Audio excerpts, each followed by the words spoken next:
Стоп, гоп! Стоп, гоп! Спасибо большое! В нашей череды митингов власть одумается и скажет: нет, мы пошутили. Скорее всего, нет. Опыт движения «Стоп-гоп» показывает, что власть игнорирует полностью мнение людей. Вы знаете, что по... Останавливаться. Не бросайте. Давить надо, давить и додавливать. Только так. Спасибо.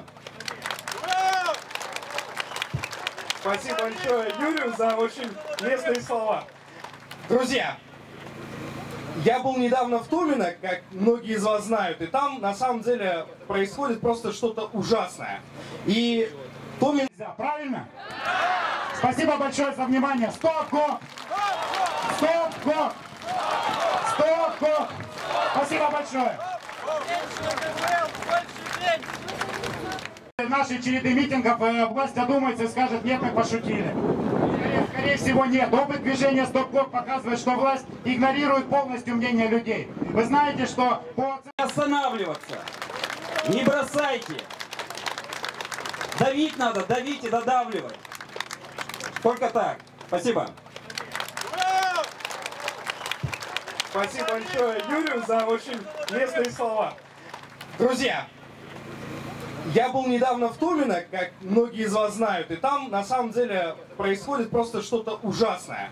И Томинский ГУК, проблемы экологии в нашем регионе, они же напрямую связаны с повышением пенсионного возраста. У нас и так очень тяжело с уровнем... Кого нам надо отправить в отставку? Кого нам надо отправить под суд за все преступления против нашего народа? Правильно, Путина. Путин – это человек, который отнял у России шанс стать нормальной, цивилизованной, современной страной и превратил ее в африканскую колонию под управлением мафии, охраняемой миллионами полицаев, где народу ничего не дают сказать по поводу того, как трудно живется людям. Давайте выходить на улицы, давайте участвовать в протестном движении, давайте бороться с этим и не сдаваться. Это будет трудно, но мы в итоге обязательно победим. Спасибо вам. Ура!